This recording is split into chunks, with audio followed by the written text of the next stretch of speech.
ተመልካቾቻችን ከዚህ ከወቅታዊ ሀገሪቱ ሁኔታ ጋር በተያያዘ እንግዳ ጋብዘናል። እንግዳችን ሌተናል ጄነራል ጻድቃን ገብረተንሳይ ናቸው። በቀጥታ ስርጭታችን ቆይታ እናደርጋለን። እንኳን ደህና መጡ ጄነራል። ታንኪዩ ቆራና ቆያችሁ። መልካም እንግዲህ ወቅት በሀገሪቱ በተፈጠረው አለመረጋጋት ሀገሪቱ እንደ ሀገር ሊያስቀጥላት ይችላል የሚል ስጋት አለና የሀገሪቱ ዕጣ ፈንታ ምን ይመስልዎታል? አጠቃላይ የፖለቲካ ስርዓቱስ ወዴት እያመራ ነው ይላሉ? ስጋቱ ትክክለኛ ነው። ይሄ አሁን ሀገሪቱ የገባችበት ቀውስ ቀስ እያለ እየጨመረ የመጣ ቀውስ ነው ብዬ ነው የምወስደው። ቀደም ብሎም ቢሆን እነዚህ ምልክቶች እና ሀገሪቱ ወዴት እያመራች እንዳለች የሚያሳዩ ጉዳዮች ነበሩ። ያኔ እነዚህን ጉዳዮች በወጉ አይቶ ተገቢ መፍትሄ መስጠት የሚችል አመራር ስላልነበረ እየተባባሰ ሄዶ አሁን ደረስንበት ደረጃ ላይ ደርሰናል። አሁን ወዴት ነው የሚሄደው የሚለው እኔ ሌላ አማራጭም ስለሌለኝ ሌላ አማራጭም ስለማላይ ተስፋውን ነው የማየው። ችግር አለ፣ ግን ዜጎች ይህን ችግር አውቀው የፖለቲካ ፓርቲዎች በጋራም ይሁን በተናጠል የችግሩን ክብደት መዝነው እንፍታው ብለው ከተነሱ አሁንም ቢሆን አደጋው ሊቀለበስ ይችላል። አገር ወደ ተሻለ ብዙ ዋጋ ሳያስከፍል ወደ ተሻለ የእድገት አቅጣጫ ሊወስደን ይችላል የሚል ተስፋ አለኝ። ዋናው ጉዳይ እዚህ ላይ እንግዲህ የሚመጣው ምንድነው? አንደኛ ጉዳዩን የሀገሪቱን የቀውስ ደረጃ በሚገባ መዝኖ ለዚህ የሚሆን መፍትሄ የሚያወጣ መፍትሄ ሀሳብ ይዞ የሚመጣ ፖዚቲቭ በሆነ መንገድ በእልህ ውስጥ ተጋብቶ አንዱ ይሄን ካደረገ ነው ይሄን አደርጋለሁ በሚል ወይም ደግሞ በተጧጧፈ የሶሻል ሚዲያ እንቅስቃሴ የሚመራው በሚመስል አይነት መንገድ ከአንድ ደረጃ ወደ ሌላ ደረጃ ወደ ዝቅተኛ ደረጃ ወደ ከፋ ደረጃ እያሸጋገሩ መሄድ ቆሞ ረጋ ብሎ ይሄ ነገር መፍታት አለብን የሚል አመራር ካለ ወይም ደግሞ የህብረተሰብ ኢኒሼቲቭም ካለ የግድ የፓርቲዎች አመራር ላይሆን ይችላል። ምክንያቱም ይሄ ሀገር ጉዳይ ነው፣ የፓርቲዎች ጉዳይ ብቻ አይደለም። ጉዳዩ ሊቀለበስ ይችላል። ቀስ በቀስ ደግሞ ያንን እየፈታን መሄድ እንችላለን ብዬ አስባለሁ። ይሄ ነገር ካልተደረገ ወቅታዊ የሆነ ኢንተርቬንሽን ወቅታዊ የሆነ እንቅስቃሴ ካልተደረገበት ግን ያው እንደተባለው ወደ ትልቅ ቀውስ ሊያመራን ይችላል። መፍታት የማይቻልበት ደረጃ ሊመጣ ይችላል።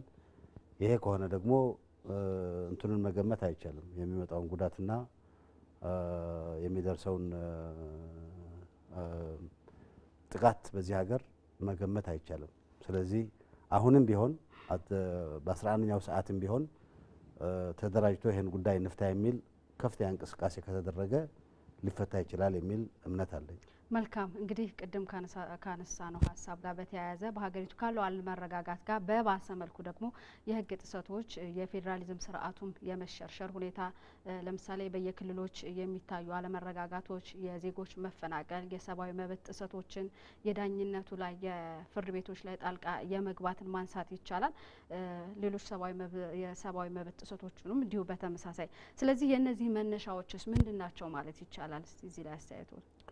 የህገ መንግስቱ መጣስ፣ የህግ የበላይነት አለመኖር፣ የማዕከላዊ መንግስቱ ወደ ክልሎች እየገባ አንዳንድ ስራዎች መስራት የሚባለው ነገር አሁን የተጀመረ አይደለም። ቀደም ብሎ የተጀመረ ነገር ነው። ቀደም ብሎም ሲሰራ የነበረ ነገር ነው። ቀደም ብሎ ይሄ ጉዳት በመድረሱ ዜጎች ሲጮሁበት የነበረ በደል ነው። የሀገራችን ህገ መንግስት ይሄ ማንነትን መሰረት ያደረገ ማንነትን እንደ ምሰሶ የወሰደ ህገ መንግስት ነው ያለን። ማንነትን እንደ ምሰሶ አድርጎ የወሰደ ህገ መንግስት ይህንን ከመሰረቱት ፓርቲዎች ደግሞ ከአንድ አካባቢ የመጡ መሪዎች ወሳኙን የፖለቲካ ስልጣን በያዙበት ወቅት ሌላው ከሌላ አካባቢ የመጣ ህዝብ እነዚህ ከአንድ አካባቢ የመጡ ሰዎች ወሳኙን የፖለቲካ አቅም ይዘው ህገ መንግስቱን እየጣሱ ህግ የበላይነት ሳይይዛቸው አንዳንድ ነገር ያደረጉ በቆይበት ወቅት የጊዜ ጉዳይ ካልሆነ በስተቀር ሌላውም ይሄንን አልቀበልም የማለቱ ጉዳይ የማይቀር የነበረ ነው። ይሄ ነው የመጣው ብዬ ነው የማስበው። ግን በባሰ መልኩ ግን በቅርብ ወራት ላይ ግን ይህን መፈናቀል የዜጎች አንዳንድ ነገሮች አልተበራከተም ይላሉ ጄነራል። ተበራክቷል። በለውጥ ሂደት ውስጥ ስለሆነ ያለ ነው ተበራክቷል። ባይበራከትም ባለፈው ጊዜ ስህተት ነበርና አሁንም ያንን ስህተት በሌላ ስህተት እናርመው አይባልም። ለሀገር የሚጠቅመው ያ የነበረውን ስህተት አውቆ እሱን አስወግዶ ስርዓት ባለው መንገድ መፍታት ነው። ይሄን ለማድረግ በሽግግር ወቅት ነው ያለነው። የሽግግር ወቅት የፓርቲዎቹ እንደ ድሮ ጠንካራ ለመሆን የማዕከላዊ መንግስት ክሊር የሆነ ፖለቲካል ሮድ ማፕ ያለመኖር ከዚህ ተነስተን ወደዚህ ቦታ በዚህ መንገድ ነው የምንሄደው የሚል ግልጽ የሆነ ሮድ ማፕ ወይም ፍኖተ ካርታ የሚባል ነገር ያለመኖር ካለም ለህዝቡ ግልጽ ያለ መሆን ይኖራል አይኖርም አላቅም። ካለም እንደዚህ ነው የምናደርገው የሚል ግልጽ ነገር አለመኖር ህብረተሰቡን በጠቅላላ መንግስት አልባ አይነት እንዲሆን አይነት ስሜት ፈጥሮበታል። ስለዚህ በየአካባቢው ከሚነሱ የማንነት ጥያቄዎች ጋር ሌሎች የፍትህ መጓደል ጋር የአስተዳደር ጥያቄ ጋር ተነስተው የተበራከቱ ችግሮች አሉ። በጣም የተበራከቱ ችግሮች አሉ። ወቅቱ የሽግግር ወቅት ስለሆነ ቅድም ያልኩት አይነት አስተሳሰብም ስላለ አበራክቷቸዋል። እነዚህ መፈታት አለባቸው። ካልተፈቱ አገሪቱን ወደ ባሰ ቀውስ እየመሩ ነው የሚሄዱት። እኔ የተደራጀ የመንግስት መረጃ ባይኖረኝም በየአካባቢው ከተለያየ እንትን የማገኘው በየአካባቢው የተፈናቀሉ የሞቱ የተጎዱ ሰዎች በጣም በርካቶች ናቸው ከየአካባቢው እና ይሄ በምንም አይነት መንገድ ምንም አይደለም ቀላል ነው ተብሎ የሚታለፍ ችግር አይደለም። ከፍተኛ ችግር ነው። የህግ የበላይነት አለመስፈን ዋናው ችግር ያሁን ነው። ለዚህ ችግር ትልቁ መንስኤ ነው ብዬ የማስበው ወቅቱ የሽግግር ወቅት መሆኑ አንድ ጉዳይ ሆኖ በተጨማሪ ደግሞ ግልጽ የሆነ አሰራር አይደለም ያለው በፓርቲዎች መካከል። ድሮ ህዝቡ እንደሚያውቀው ገዢ ፓርቲ የሚባለው አለ የለም የሚባልበት ደረጃ ላይ ነው ያለነው። ከየት ተነስተን ወዴት ነው የምንሄደው፣ በምን መንገድ ነው የምንሄደው የሚለው ግልጽ አይደለም። እነዚህ ነገሮች በሙሉ ከቅድም ከተገለጹት አነስተኛ ሊባሉ ከሚችሉት የሰብአዊ መብት ጥሰት፣ የህግ አለመከበር፣ የአስተዳደር ይሄ ምንድነው የአስተዳደር ስርዓት መጓደል፣ የሰርቪስስ መጓደል እነዚህ ሁሉ የተደማመሩ በህብረተሰቡ ስነ አእምሮ ላይ ፈጥሮት ያሉት ጫናና ችግር ከፍተኛ ነው። ተበራክቷል። ድሮ እንደነበረው አይደለም። ተበራክቷል ማለት ትክክለኛ ነው።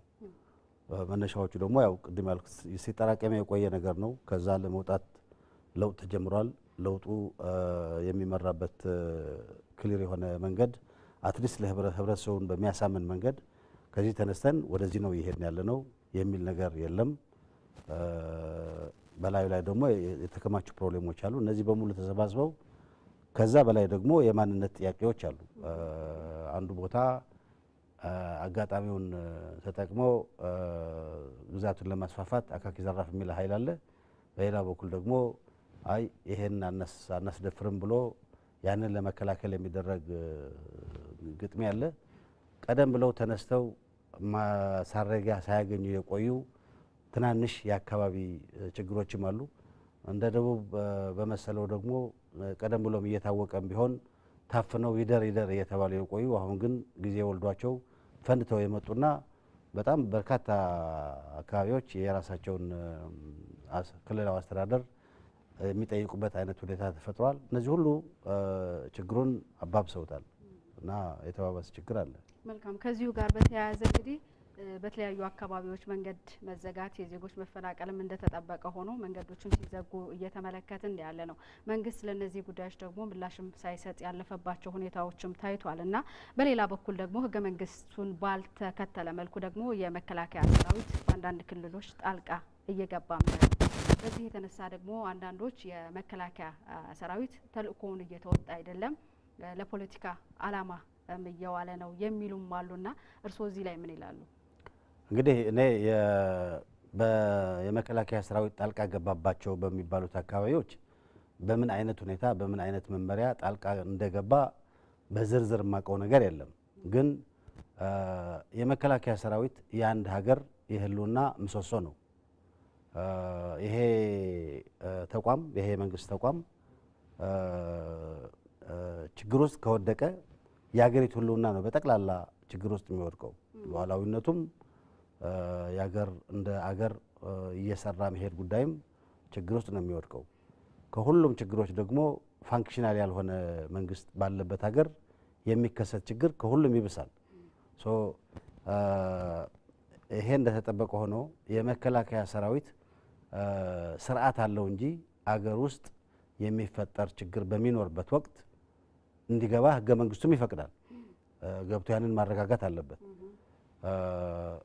ስለዚህ የመከላከያ ሰራዊት ችግር ባለባቸው አካባቢዎች ፕሮሲጀሩን ተከትሎ ህገ መንግስቱ የሚፈቅደውን ፕሮሲጀር ተከትሎ ገብቶ ያንን ነገር ቢያረግ ስራውን ነው የሰራው ብዬ ነው የምወስደው ይሄን በማድረጉ የሀገሪቱን ሰላምና መረጋጋት የሀገሪቱን ጸጥታ የሀገሪቱን ሉዓላዊነት አስከብሯል ብዬ ነው የምወስደው ከህገ መንግስቱ ከሚፈቅደው ስነ ስርዓት ውጭ ሄዶ ከሆነ ያ ነው መነሳት ያለበት እኔ አሁን በተጨባጭ አንዳንድ ቦታ በገባባቸው ቦታዎች ላይ የሀገሪቱን ህገ መንግስት ሳይከተል በሌላ መንገድ ነው ሄደው የሚል አቋም ላይ የሚያደርሰኝ መረጃ አላገኘሁም መረጃውን ፕሮሲጀሩን ተከትሎ ከሄደ ይገባል ለዛም ነው የተቋቋመው ያንን መስራት አለበት ብዬ ነው ማስበው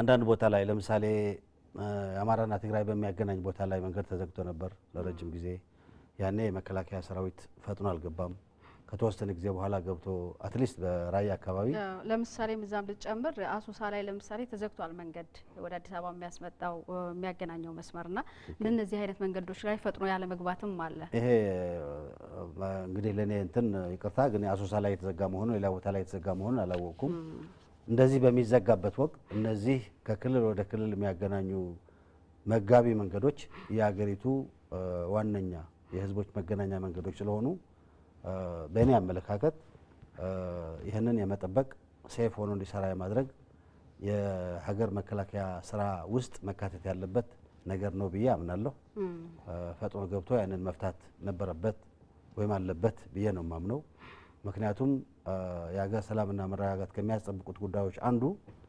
በህዝቦች መካከል የሚኖረው የንግድና የእቃ ግንኙነት በሰላማዊ መንገድ የሚሰራ መሆኑን ማረጋገጥ ነው ይሄንን የክልሎቹ መንግስታት ካደረጉት ጥሩ ነው የክልሎቹ መንግስታት ሳያደርጉት ሲቀሩ ግን የፌደራል መንግስቱ ይሄንን የሚያስጠብቅበት ስርዓት አለው በዛ ስርዓት መሰረት እንዲሰሩ ማድረግ አለበት እላለሁ መልካም ከዚህ በፊት ጄነራል ህገ መንግስቱ ቀይ መስመር ነው ብለው ተናግረው ነበር አሁን ባለው ሁኔታ ህገ መንግስቱ ቀይ መስመሩ ላይ ነው ያለው አልፏል ወይስ ከዛ በፊት ነው ማለት ይቻላል ህገ መንግስቱ ቀይ መስመር ነው ብዬ ተናግሬያለሁ ህገ መንግስቱ ቀይ መስመር ነው ስል የኢትዮጵያ ብሔር ብሔረሰቦችና የኢትዮጵያ መንግስት ኦርጋናይዚንግ ፕሪንሲፕሉ ህገ መንግስቱ ነው ያ ህገ መንግስት ነው ይዟቸው ያለው እሱ ከፈረሰ መቆሚያ የለንም የባለጡንቻ አገር ነው የሚሆነው ኃይል ያለው የፈለገውን ያደርጋል ማለት ነው የሚሆነው አሁን እዛ ላይ ችግር ያጋጠመ እንዳለ አያለሁ በተለይ ከማንነት ጥያቄ ጋር ተያይዞ በሚነሱ ጉዳዮች ላይ ህገ መንግስቱን መሰረት አድርጎ ህገ መንግስቱ በሚፈቅደው ፕሮሲጀር መሰረት ሳይሆን ከህገ መንግስቱ ውጭ በሆነ መንገድ ይህንን ለመፍታት የሚደረግ ሙከራ እና በዛ መንገድ የሚካሄድ መንገድ እኔ የብሔር ብሔረሰቦቹን ኦርጋናይዚንግ ፕሪንሲፕል እና የሚይዛቸው ዋነኛ ሀሳብ እየፈረሰ ነው እንድል ነው የሚያደርገኝ እስካሁን ድረስ ፉከራ ነው የማየው እንጂ ያንን የሚጥስ ደረጃ ላይ አልተደረሰም እላለሁ በአንድ በኩልም ተስፋውን ብቻ ስለማይ ተስፋውንም ለማየት ስለምፈልግ ይሄ ነገር ማስታመም የሚያስፈልግ ጉዳይ ነው እላለሁ እና ያም ሆነ አሁንም የኔ አቋም የኢትዮጵያ ህዝቦች ስነ ስርዓት ባለው መንገድ ህገ መንግስቱ በሚፈቅደው መንገድ እስከሚቀይሩ ድረስ ቃል ኪዳናቸው ህገ መንግስቱ ነው ከዚህ ውጭ የሚደረገው ነገር በሙሉ የጉልበተኛ ህግ ነው የሚሆነው የጉልበተኛ ህግ ደግሞ የት ላይ እንደሚቆም ማንን እንደሚጎዳ አገሪቱን የት እንደሚያደርሳት አይታወቅም ከዚህ አንፃር አሁን አገራችን ውስጥ ለኔ የሚታዩኝ ሶስት በጣም ፋንዳሜንታል የሆኑ የቅርብ ጊዜ ፋንዳሜንታል የሆኑ ሁኔታዎች አሉ አንደኛው ገዢው ፓርቲም ይሁን ገዢው ፓርቲ ይኑር አይኑር የገዛ ያለው ኃይል whatever the nature of the ኃይል ክሊር የሆነ ፍኖተ ካርታ ማውጣት አለበት አገሪቱ ትልቅ ውዥንብር ውስጥ ነው ያለችው እኛ ከዚህ ተነስተን በዚህ መንገድ ሄደን እዚህ ደረጃ ነው መድረስ የምንፈልገው መባል አለበት። ይሄ ፓብሊክ መሆን አለበት። ህዝቡ እንዲያውቀው መደረግ አለበት። ይሄ ከሚቀጥለው ምርጫ ጋር ሊያያዝ ይችላል። መሀል ላይ የሚያጋጥሙ ችግሮች የሚፈቱበት መንገድ ሊመጣ ይችላል። ተቃዋሚ ፓርቲዎች ተወዳዳሪ ፓርቲዎች ሊወያዩበት ይገባል። ህዝቡ ተስፋ እንዲኖረው ያስፈልጋል። ወዴት እንደሚሄድ ማወቅ አለበት። ይሄ በሌለበት ወቅት ትልቅ ውዥንብርና አደጋ ነው ውስጥ ነው ገብተን ያለ ነው ብዬ አምናለሁ። ሁለተኛ ከማንነት ጋር ተያይዘው የሚነሱ ጥያቄዎች በሙሉ ከተቻለ አሁን አገሪቱ ውስጥ በአጭር ጊዜ ብዙ ችግር እየገጠማ ስለሆነ ይሄ ሊቆይ የሚችልበት ሁኔታ ቢፈጠር እመርጣለሁ። አለበለዚያ ደግሞ ህገ መንግስቱን ብቻ መሰረት አድርጎ ሃንድል የሚደረግበት ነገር ነው መከሰት ያለበት። ይሄ ልናሳድረውም እንችላለን። የግድ በአጣዳፊ ዛሬ ካልፈታ ነው የሚባል ነገር አይደለም። ሲፈታ ደግሞ ህገ መንግስቱን መሰረት አድርጎ የሚፈታ መሆን አለበት። የህገ መንግስት ካልተቀየረ ድረስ ያ ነው የሚፈታው። ይህንን ትቶ በሰላማዊና በህጋዊ መንገድ ከመፍታት ወጥቶ ዛሬ በለስ ቀንቶኛልና ጉልበት አግኝቻለሁና በኃይል የፈለኩትን አደርጋለሁ የሚል ኃይል ካለ ሌላውም ኃይል ያንን የመከላከል ፍላጎት ስለሚኖረው አገሪቱ በጠቅላላ ቀውስ ውስጥ ነው የምትገባው። ስለዚህ ሁለተኛው ከማንነት ጥያቄ ጋር ተያይዞ የሚነሳው ከክልሎች አስተዳደር ጋር ተያይዞ የሚነሳው ጥያቄ በሙሉ በህገ መንግስቱ መሄድ አለበት። እዚህ መታወቅ ያለበት ትልቁ ነገር እኔ ህገ መንግስት ኤክስፐርት አይደለሁም። የኢትዮጵያ ህገ መንግስት ሲመሰረት ግን ነበርኩኝ። ክልሎች ራሳቸው የማይችሉትን ስልጣን ነው ለፌደራል መንግስት አስተላልፎ የሰጡት። የህግ ባለሙያዎች የሚገልጹበት መንገድ አላቸው። ሬዚጁዋል ፓወር ነው ለማዕከል መንግስት የሰጡት። ራሳቸው የሚችሉትን ነገር በሙሉ ራሳቸው የማድረግ ስልጣን አላቸው። ይሄ ማለት የተለያዩ አገሮች ይፈጠራሉ ማለት አይደለም። ትላልቅ ነገሮች ለምሳሌ የሀገር መከላከል ጉዳይ፣ የውጭ ጉዳይ በሚመለከት የፋይናንስ ፖሊሲ በሚመለከት ሌሎችም እንደዛ የመሰሉት በጋራ የሚያዙ ነገሮች ናቸው። ከዚህ ውጭ ያሉት ደግሞ ክልሎቹ ራሳቸው የሚሰሩት ስራ ነው። ከዚህ ቀደም ይሄ የፌደራል ስርዓት በተመሰረተበት ስፒሪት ይሄድ ነበረው አልነበረም ሌላ ጉዳይ ነው። እዛ ላይ ብዙ ጥሰት አጋጥሟል ከዚህ ቀደም። አሁንም ያንን ጥሰት እየፈጸምን እንቀጥል መባል የለበትም። እዚህ ላይ ግልጽ የሆነ መግባባት መፈጠር ያለበት ይመስለኛል። ይህንን መነሻ አድርጎ ህገ መንግስቱ መሀል ላይ የሚነሱትን ፕሮብሌሞች ደግሞ የሚፈታበት ፕሮሲጀር አለው። በዛ ፕሮሲጀር መሰረት አንድል ካልተደረጉ በስተቀር የማንነት ጥያቄ ተብሎ በየአካባቢው የሚነሱ ነገሮች በሙሉ በጉልበት ማስተናገድ ከተጀመረ ያው ህገ መንግስቱ መቆሚያ ያለው ተጥሷል፣ መቆሚያ ያለውም ችግር ውስጥ ነው የሚወድቀው ማለት ነው። ሌላው በሽግግር ወቅት ስለሆነ ያለ ነው ሌሎች ብዙ ችግሮች ይኖሩናል። ግን ትልቅ ችግር ያለው አሁን ይሄ ትራንዚሽናል ጃስቲስ የሚሉት ነው። ባለፈው ስርዓት ውስጥ ተፈጸሙ የሚባሉት ችግሮች የምንፈታበት መንገድ በማንኛውም ከአንድ አይነት የአስተዳደር ዘይቤ ወደ ሌላ የአስተዳደር ዘይቤ የሚሻገር መንግስት የሚያጋጥሙት ትላልቅ የትራንዚሽን ፕሮብሌሞች አንዱ ነው። ይህንን በቀላሉ ማየት አይገባም። በተለይ ደግሞ እንደ ሀገራችን በመሰለ አይደንቲቲ መሰረት አድርጎ በተመሰረተ ህገ መንግስት የሚተዳደር ሰው እዚህ አካባቢ የሚመጣው ፐርሰፕሽን የኢንጃስቲስ ፐርሰፕሽን ወደ ብሔር እየተጠጋ አገሪቱን እስከ መፍረስ ድረስ ሊሄድ ይችላል።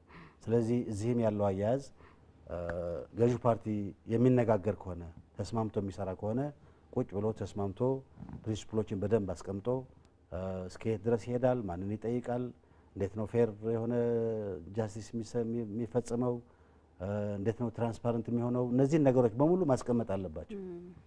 ይሄ ደግሞ ፓብሊክ መሆን አለበት፣ ሰው እንዲያውቀው መደረግ አለበት።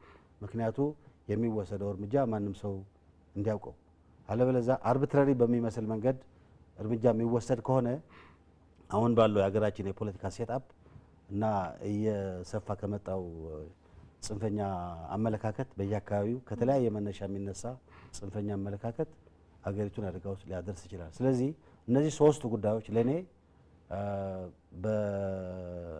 በአጭር ጊዜ በከፍተኛ ጥንቃቄ መያዝ ያለባቸው ጉዳዮች ናቸው ብዬ ነው የማምነው። እነዚህ በደንብ ከተፈቱ የተረጋጋ ሰላም ሊኖር ይችላል። ከዛ በኋላ ሌሎችን ፕሮብሌሞች ቀስ እያሉ መፍታት ፕላን ያምን እቅድ ያወጡ በደንብ እየተነጋገሩ መፍታት ይቻላል ብዬ አስባለሁ። ምናልባት ከነዚህ ከሶስቱ ነጥቦች በተጨማሪ አጠቃላይ የሀገሪቱን ወቅታዊም የፖለቲካዊ ሁኔታው እንዴት መፍታት ይቻላል የሚለው አጠቃላይ ሀሳብ ያነሱልኝ። ወል እንግዲህ ከውጭ ሆኖ ለሚያይ ሰው በጣም አስቸጋሪ ነገር ነው ያለው። ኢህአዴግ እንደ ኢህአዴግ እየሰራ ነው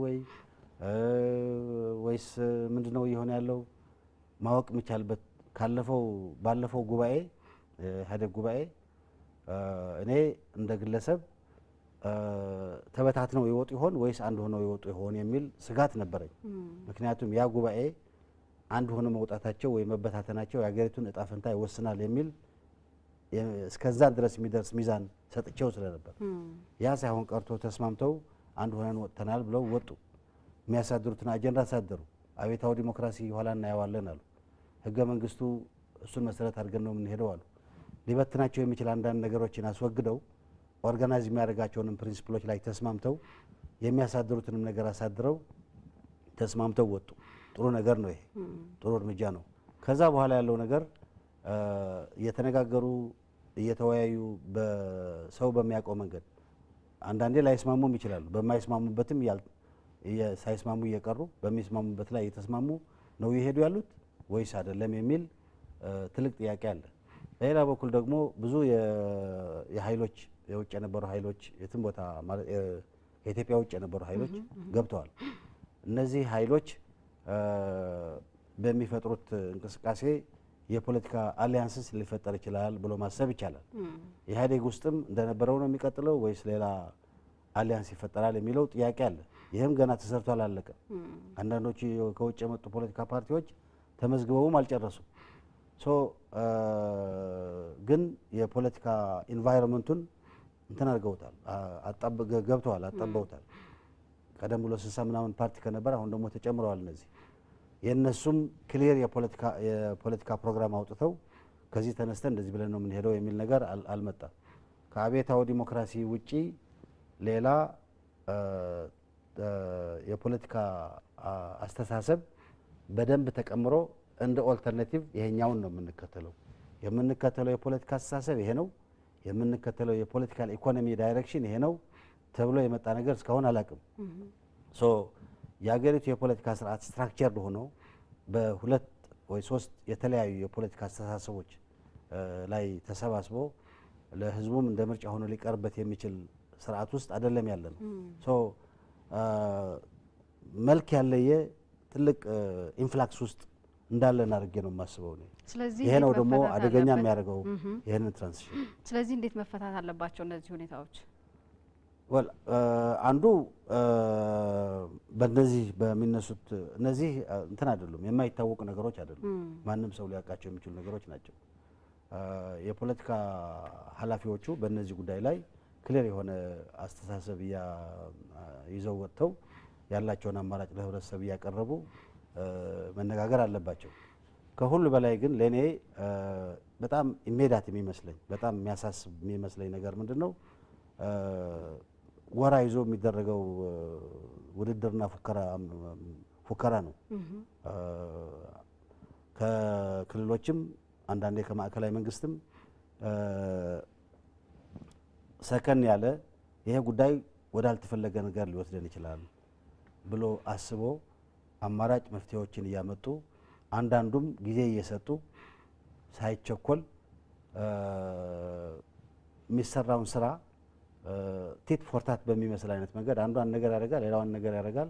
ይሄ ክራይሲሱን በጣም እያጦዘው አንዳንድ ጊዜ ጥይት መተኮስ ብቻ የቀረበት የጽንፈኛ ውድድር ነው የሚታየው። ይሄ በጣም አደገኛ ነው የሚመስለኝ። ይሄ ሁኔታ ማንንም አሸናፊ አያደርግም። ይሄ ሁኔታ ምቹዋሊ ሁላችንንም የሚያጠፋ ሁኔታ ነው። ስለዚህ ረጋ ብሎ አስቦ መነጋገር ያስፈልጋል።